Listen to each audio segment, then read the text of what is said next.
Hello बच्चों, कैसे हैं? आशा आप लोग बहुत अच्छे हैं और बहुत मेहनत कर रहे हैं।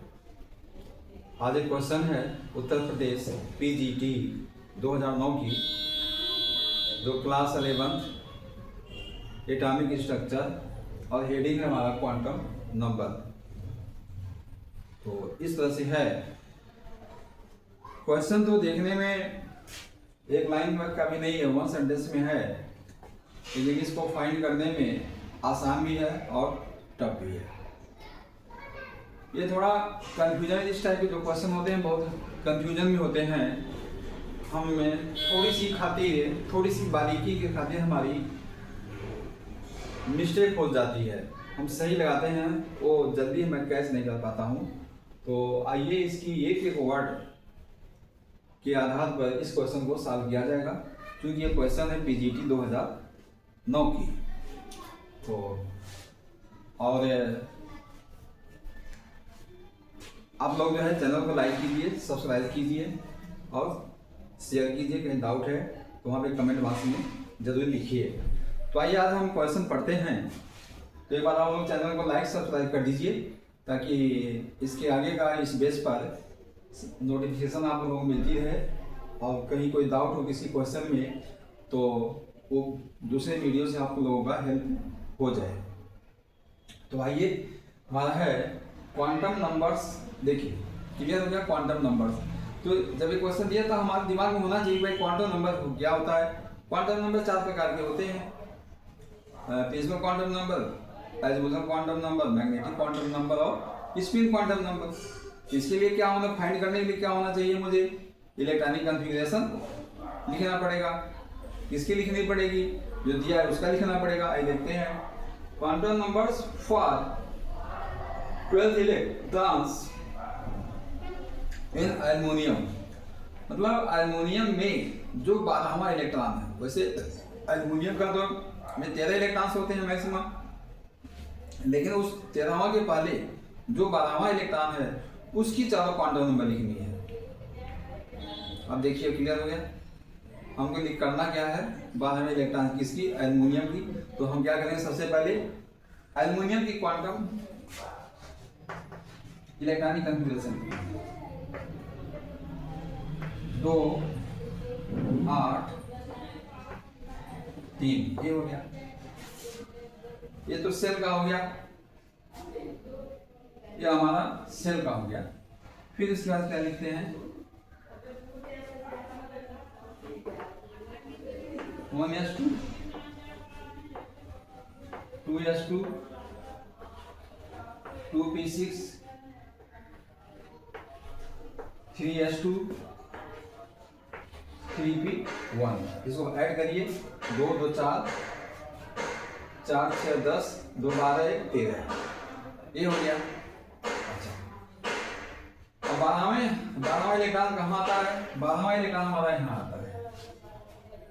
12वां इलेक्ट्रॉन, इसकी 4 क्वांटम नंबर लिखना है, ना कि इसकी लिखनी है। मानिए तो इसके जो लेफ्ट साइड होता है, जिसका क्वांटम नंबर पूछ रहा है, उस सब सेल के लेफ्ट साइड में जो कोफिशिएंट होती है नंबर के अनुसार, वो हो जाती है हमारा n की वैल्यू, यानी principal quantum number. n equal to हो गया हमारा 3, n वैल्यू हो गया 3 हो गया। अब हम निकालना है l की, फिर निकालना है m की, फिर निकालना है s। l एज़िमुथल क्वांटम नंबर वो शो करता है कि उसकी शेप को बताता है, कि उसकी क्या बताता है, शेप। SPDF की शेप तो किसमें है? यदि S में है, शेप के लिए हम क्या करते हैं, यदि मान लीजिए हमको S मिले, इसकी वैल्यू, इसके लिए L की value, L for S, L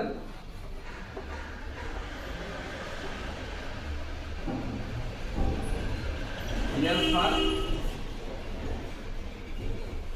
S के लिए 0, फिर L फॉर P के लिए 1। यदि पूछता कि 13वें इलेक्ट्रॉन्स की चारों क्वांटम नंबर लिखो, या देखिए 2 2 4 यानी 5 से लेकर के 2 2 4 5 से लेके 10वें इलेक्ट्रॉन तक यदि पूछता तो हाँ ये हुआ कि यानी क्वेश्चन इसमें से पूछ रहा है पी वाले से, तो पी के यदि पी वाले से पूछता तो हम ईयर की वैल्यू क्या लिखते 1 लिखते, लेकिन यहाँ पूछा क्वेश्चन किस सबसे से पूछ रहा है यस वाले से, तो यस की वैल्यू 0 हो जाएगी। इसी तरह से डी वाले से पूछता तो 2 हो जाता, एफ वाले से पूछता तो 3 होता। लेकिन हमारा जो इलेक्ट्रॉन्स है 12 यानी 12वां इलेक्ट्रॉन, क्योंकि 12वां इलेक्ट्रॉन हमारा है यस सब सेल में, तो यस की वैल्यू क्या होती है 0, यहाँ पे यस की वैल्यू क्या हो जाएगी 0। एक जनरल फार्मूला है, यदि यस की वैल्यू यल की वैल्यू 0 है तो एम की वैल्यू भी 0 होगी। अब ध्यान रखिएगा, तो एम की वैल्यू 0, यहाँ 0 का मतलब नथिंग नहीं है, कुछ भी नहीं है, ऐसा यहाँ कुछ भी नहीं है, मतलब है 0 का मतलब कुछ भी नहीं। 0 का मतलब यहाँ ये है कि यहाँ पे 0 का मतलब ये हुआ कि वन शेप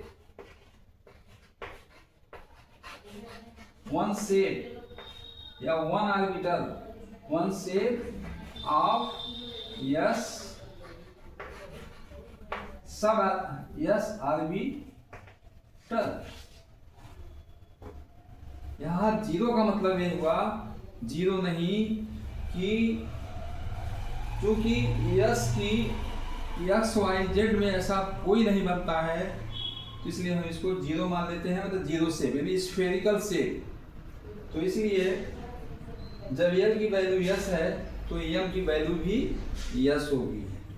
यदि यल की वैल्यू 1 होती तो एम की वैल्यू भी +1 0 और -1 में होता। तो एम की वैल्यू, क्योंकि ये शेप बता रहा है ना ये कि पी एक्स में है कि पी वाई में है कि पी जेड में है, तो वहां पर इसकी वैल्यू जो है कि +1 में है तो वहां पर उस टाइप में यदि यल की वैल्यू मान लीजिए 1 रहती तो हमारा एम की वैल्यू जो होती है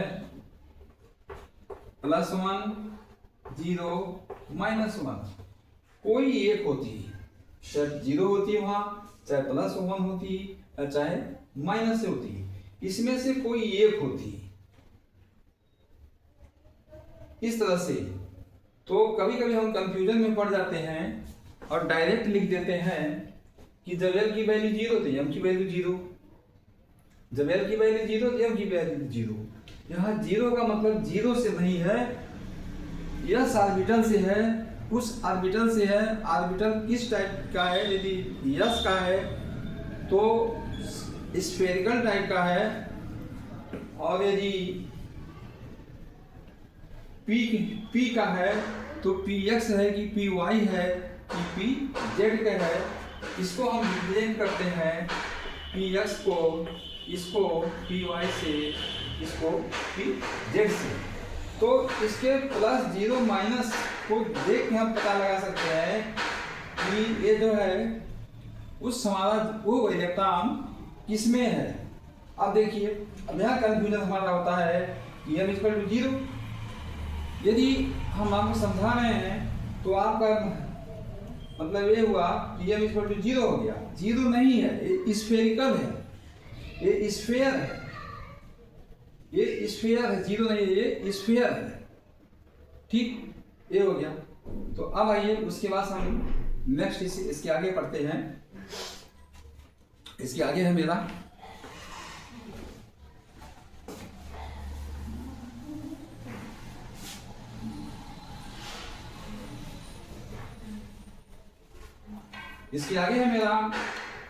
स्पिन का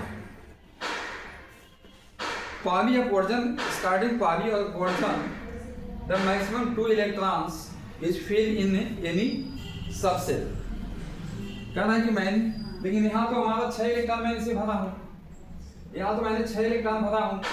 और पॉली प्रिंसिपल ये बोलता है कि किसी सब ऑर्बिटल में मैक्सिमम 2 इलेक्ट्रॉन्स होते हैं, एक क्लॉकवाइज में दूसरा एंटी क्लॉकवाइज में, और दोनों एक दूसरे के पैरेलल होंगे। तो अब कैसे इसको कैसे शो करते हैं हम, ये हो गया। अब देखिए इसका स्फेरिकल हो गया, पहले क्वेश्चन को सॉल्व करें। तो एक क्लॉकवाइज मतलब इधर है, एक क्लॉकवाइज, ये आपका क्लॉकवाइज हो गया, और एक एंटी क्लॉक, दोनों दूसरे के पैरेलल हैं, ठीक है, दोनों दूसरे के पैरेलल हैं।